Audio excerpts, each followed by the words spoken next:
Hello, namaste, namaste. Hello, namaste.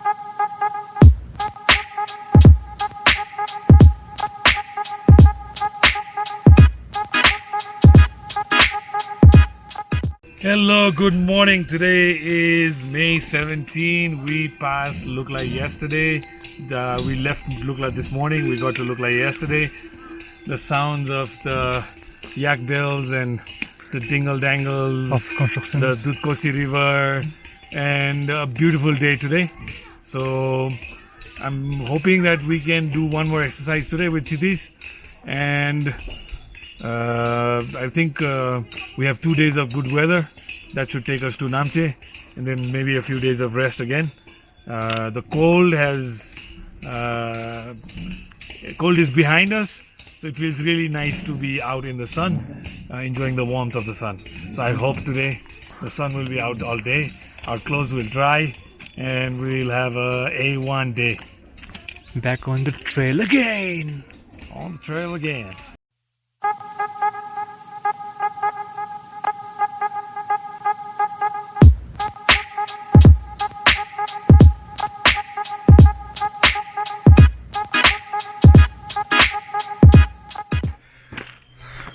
The weather today is so good. I'm enjoying the work really very much. It's not too hot, not too cold. It's warm. The sun's good. The scenery is awesome. And yeah, such a beautiful place, Lukla. I'm already enjoying it. So we got about 50 minutes ahead of Lukla. I had coffee at this place last time I was here as well. Nepali coffee, and I'll show you the shop.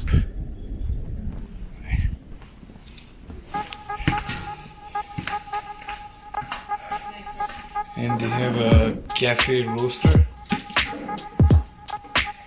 Hey, कतिको use गरिएला त roaster चाहिँ. But I opted to have banana lassi instead. And guess how much the price was? $500 for banana lassi. And I'm telling Chhitiz, we better get some good content because it's a pretty good investment for a few minutes of break. We will probably be in Monjo today, and we should get to Namche tomorrow afternoon. There's some sunshine outside, so we haven't seen the sun in a few days. I am just waiting to get out there in the sun and soak up the warmth. Let my bag dry up a little bit too. It's been rainy and soggy all week for us. So it's a positive feeling when you find sunshine. Sunshine always brings a smile out on you. Yeah, that's it. Bye-bye.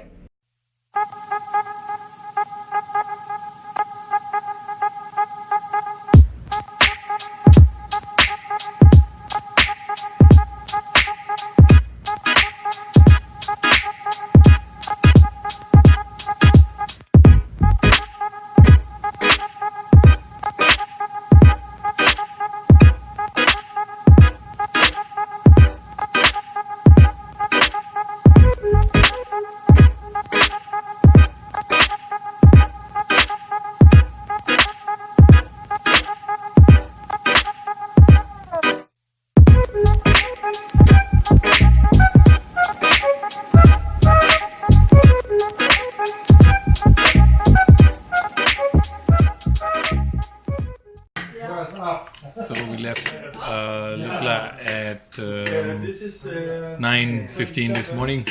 We reached here around 12:30, so about 3 hours 15 minutes. We made it to Phakding. Phakding has just started. It extends a little further. Then what we're planning is maybe go to the edge, go further up, find a decent place where we can crash for the day. Maybe dry our clothes a little bit while the sunshine is still out there. Grab a couple of hours of drying the clothes. So Chhitiz is enjoying his fried rice, and I couldn't finish my pasta. I needed more cheese. Lunch at Phakding is over.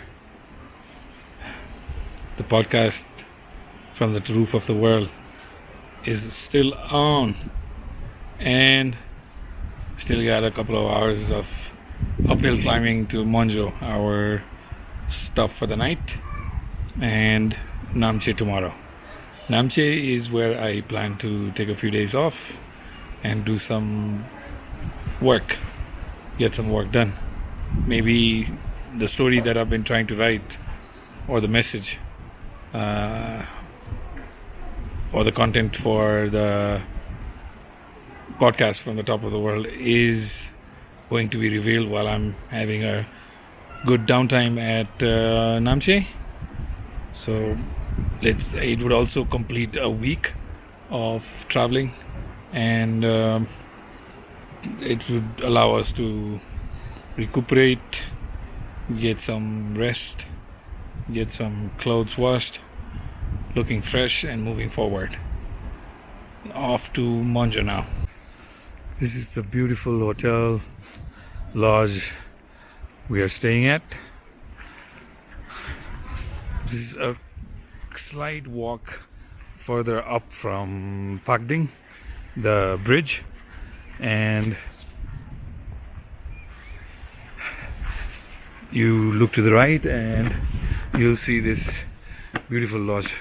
It's a bit on the higher side, expensive side, but hey, if you can have a little luxury, why not? This is our room, guys. In Phakding. 3000 a night. 3000 a night, and with attached bathroom and toilet, hot water, and electricity, and and a what- view. and a view, of course. Jai Sambho. Jai Aashish Dai. Jai Aashish Dai. There are many different kind of people, right? And it is my belief that once a person has gone to a certain level of maturity, or is on the way of getting to that point, people will start having certain questions in their mind, and some will find answer in different things, like some will find answer in alcohol, and you get my point. They'll look for escape. And there is a certain breed of people that like being in nature, and there is a certain benefit that they derive from it. So those are the people that I'm talking to. Is that we live in a very connected world today, in a very hyper connected world. So Chhitiz right now told me he has doubts about what the fuck am I doing here, and like what is the ambition. So what my point is that what the paradox of life right now is that we move really fast in so many different things, but the meaning of life lies in slowing things down, and that's where the answers come to you. That's where, if you are a seeker, if you are somebody that enjoys being in nature, being in solitude, being with yourself in some ways, and not to use it to further put you into more further depression rather than to get out of it. And I see young people today, and even the middle generation like mine, way too connected, way too bombarded with data, information. Having information and having knowledge is two different things. You might have all the information in the world. You have Google on your fingertips. Anything you want to know about, you can find out. But having knowledge is something else. So if people believe that, what I do here and what I've learned from other people also has benefit in that regard, gaining knowledge about yourself, then I think they should come to the Himalayas. So the owner of the hotel lodge that we're staying at, and Chhitiz suggested that we go to a Gumba. That's about a half an hour hike from the hotel, and the nice hotel owner walked us all the way to where we are now, and told us which way to go, and also told us a little history about this area, about this place, about how important this particular Gumba is, and how it was also affected by the earthquake. There was some landslide right behind us here, and it took some effort for the locals to get the construction of the road done, all those things. So the hike begins.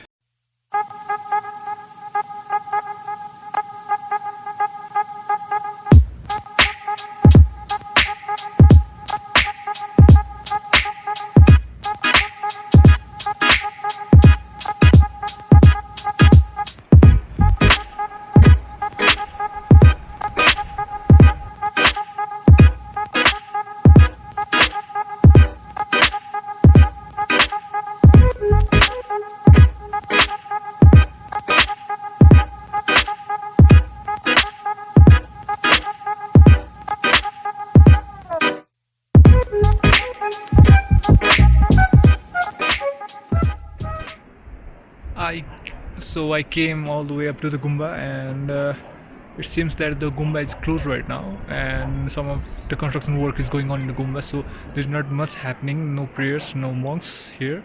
And as I stayed down, I think he made the right decision, but the view from here is absolutely gorgeous, and I'm loving it. I'm gonna stay here for 15 minutes maybe, and I'll head back and meet Azizai down.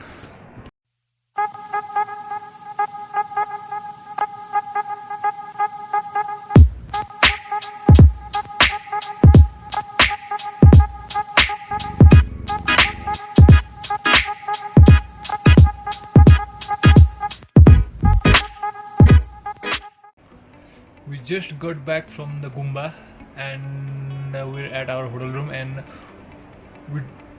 we've been thinking about doing a short podcast session, but We'll do a Q&A. so rather than making it a traditional podcast, we're gonna do a Q&A session with Aashish Dai, and I'm gonna ask some questions related to the notes that he has prepared before coming to this trip. So Aashish Dai, are you ready? I'm always ready. Okay then, let's get started. Okay. Hey, we are in Phakding, like Chhitiz said. We did a small, short hike to the Gumba. Chhitiz did. I didn't. I went half the way. I chilled out at one point for a while, just stared at one of these big mountains that we'll show you in the video, right next to where we're staying. We're staying at a very nice hotel today, pampered a little bit.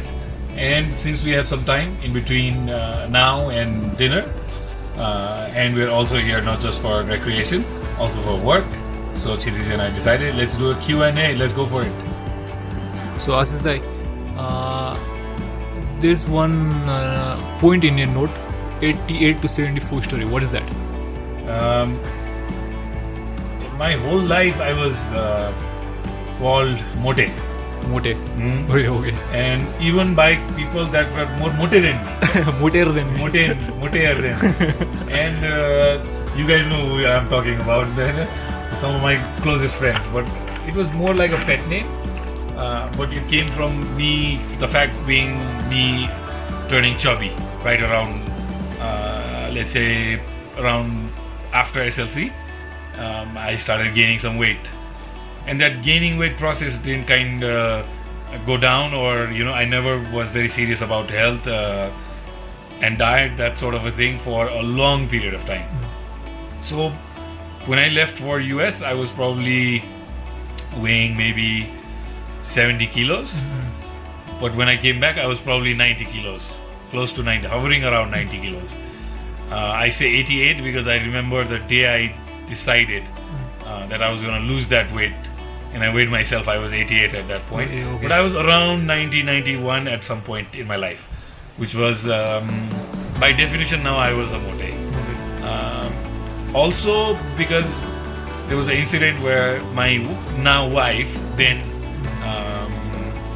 just a dating girlfriend, Unewala wife, she made fun of this factor as well. Not in a way to hurt me, but because the way she is, she's very blunt and she'll say things right in front of your face. And she said something, and boy, did that hurt when it comes from a girl you like, and it hurt. And I decided that I was gonna lose weight, and I decided that I also tried like going to gym. None of those things worked for me, and I knew I had to find something else, which is, to some extent, I found some of my friends who played sports, so I started joining them. But even that was not consistent. They wouldn't be, they're professionals, so it was always difficult to take time out for these kind of activities. So I had to find something that gave me joy while I did something. And not felt like torture, like I felt when I was in a gym. I just felt out of place, which is I didn't belong there. So I adopted trekking, and I did 3 treks that year, and I dropped from 88 to 74, and right before I got married. Okay. So when people saw me, people were like, damn. Yeah, and that feeling is always nice, when you set your mind to do something physically also. Yes. Being heavyweight and obese can mean a lot of difficulty for a lot of people, but I am a small proof that people lose so much weight when they're motivated. But it's a proof that 88 to 74 story is that if you're truly motivated to make a change, then you can bring that change. Sometimes you slack and then you gain that weight again. So even before I came on this trek, I wrote down, I took down my weight. I was at close to 80. So I've gained 5 or 6 kilos again, and I want to lose this again. And I attribute that to being just lazy in Kathmandu, eating home food and not having enough activities. So from this point on, when I go back from the trek, and I'll have lost a few kgs for sure, I'm going to keep that momentum going and maintain my diet and go back to maybe 70. That's the target now. So that's the 88 to 74 story. If you are obese, if you are fat, if you've been called fat all your life, then tell them to fuck off. Find something you want to do, you enjoy, and do it like a madman or a mad girl, and show them what you're made up of. That's the 88 to 70.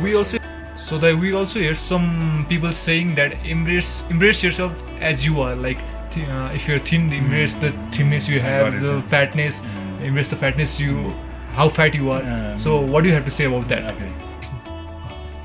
Embracing yourself if you're fat is being stupid, because there's if people see me and they tell me embrace yourself, Aashish, I would probably tell them to fuck off, because there's diabetes in my family, it's in my lineage, and if I continue with my weight and not maintaining a certain kind of physical health, then loving myself is not going to help. I'm going to end up in hospitals, I'm going to take a lot of pills.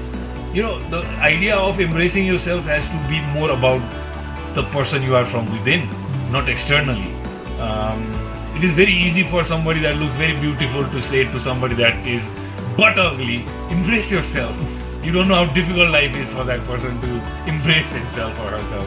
So I think it's just a farce, and I don't adhere to that fact that if, I also see plus size modeling these days. You shouldn't be encouraging people to be obese. That is actually being stupid, counterproductive. It's okay to tell that person that because you are equally as good as anybody that's thin or thinner or fitter. It's already in your head. If you change your mind, then you can actually go out and be that person, is how you should tell that person to embrace himself. As in, embrace the person that's in you, the confidence that's in you already, not the physicality, because the physicality is going to bring in a lot of trouble in the future. So if somebody is telling you embrace yourself, you're fine the way you are. You yourself know deep inside. If you're a fat person or somebody that has a self-esteem issue, will always have that self-esteem issue. So just saying embrace yourself is not going to help. That person will only be happy when they see themselves in that other situation. For me, it was being heavy and then seeing believing in myself that I can lose weight, and losing that weight gave me the idea that okay, now I can say okay, still because of that overweightness I still have some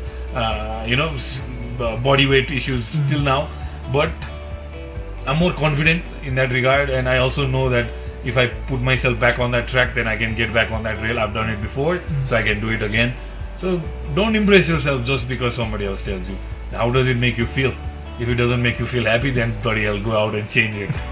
So throughout the trek, I have been noticing one thing about you, that you don't talk to other tourists much. Why is that? Because what I have been seeing, like in a mainstream way, that all the trekkers communicate with each other in the dining room, in the common room. They share their stories, but you are not the type that does I did that a lot, so I know there's a disadvantage to it.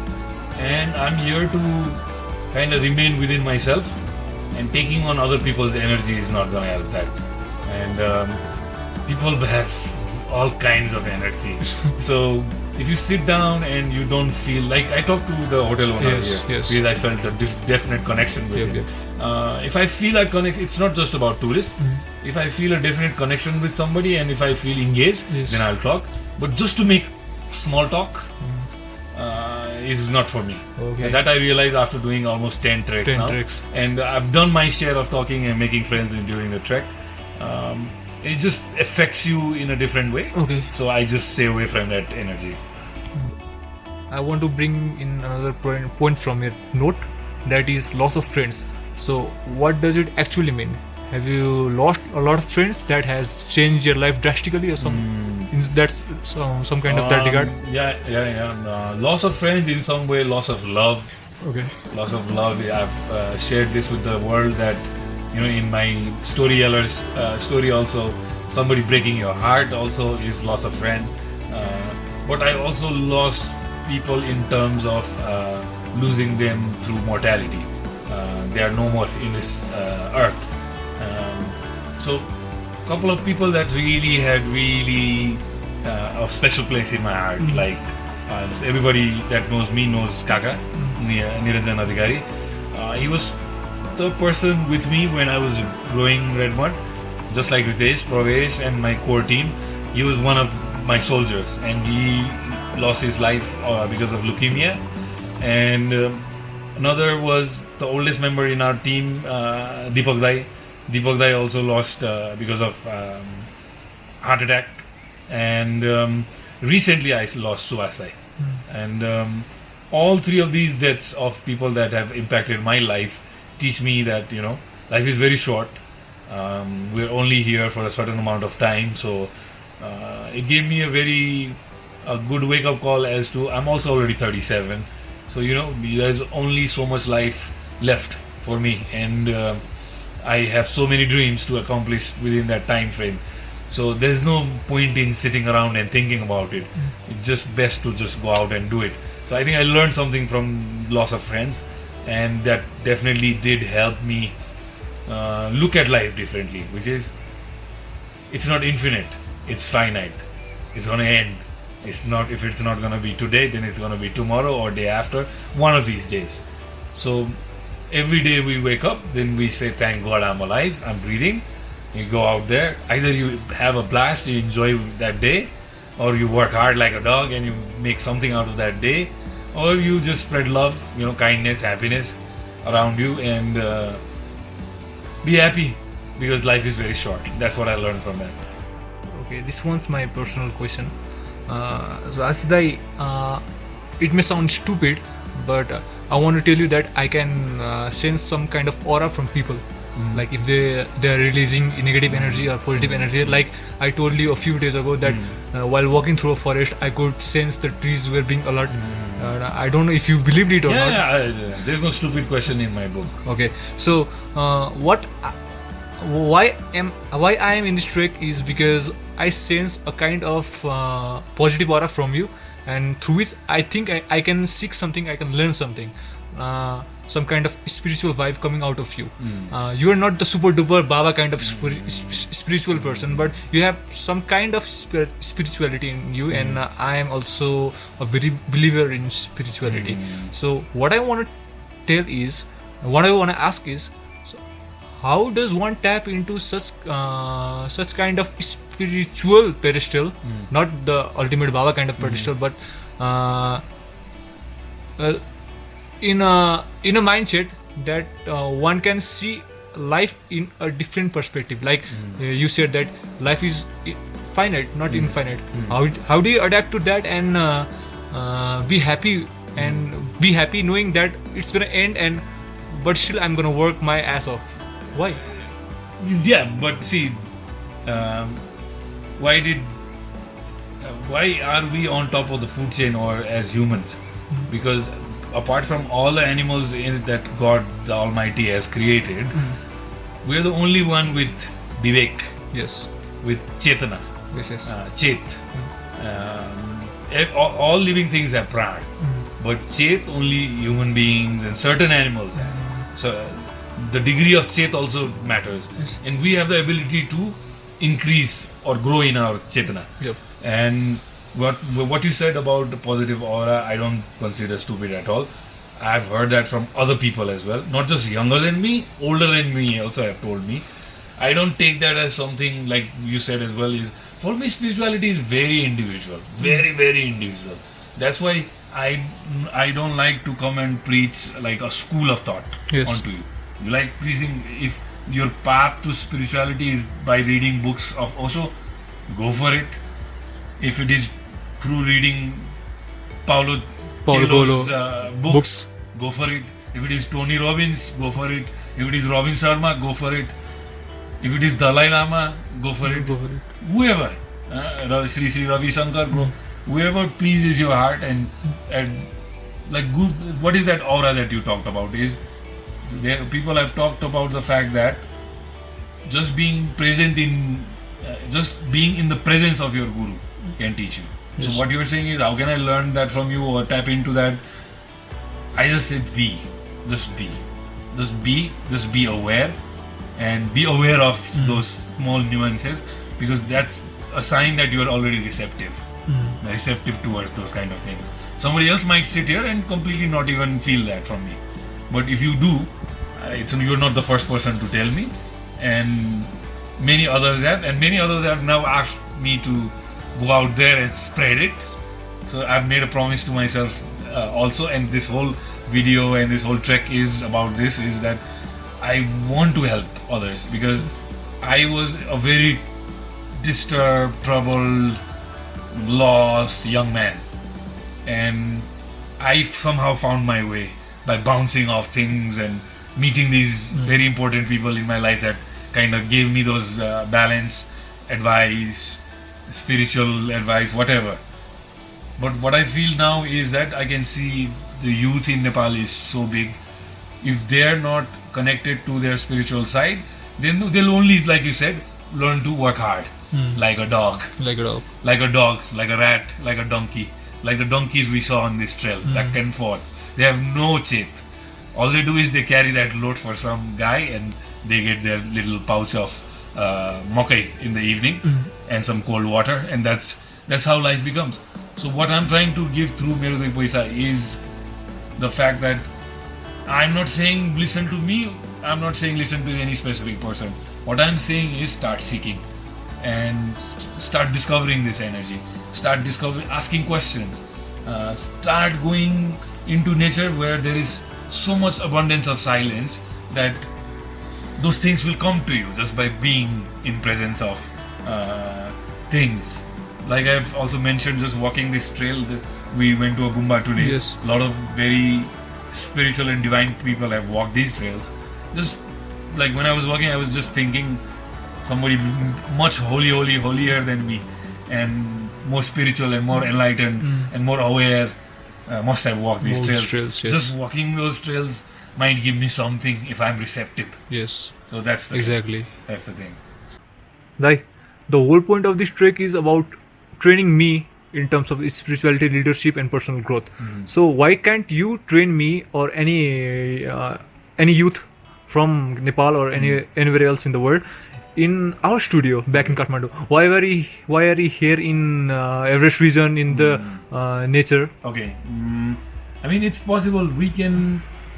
It's the same thing. Like I said, I don't know much earlier that we talked outside. Yep.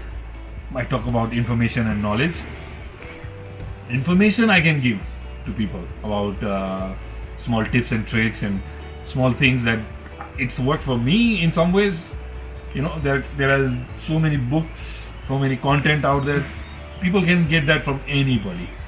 But if somebody wants to kind of not just have information, but have the knowing, the true knowing, the true meaning of knowing would be not by listening to somebody or reading somebody, by experiencing it, by finding out from within, from yourself, finding those answers. So why I like the extended walks in nature is because the amount of stretch of time, the stretch of silence, the stretch of centeredness in some ways. Because when I'm walking,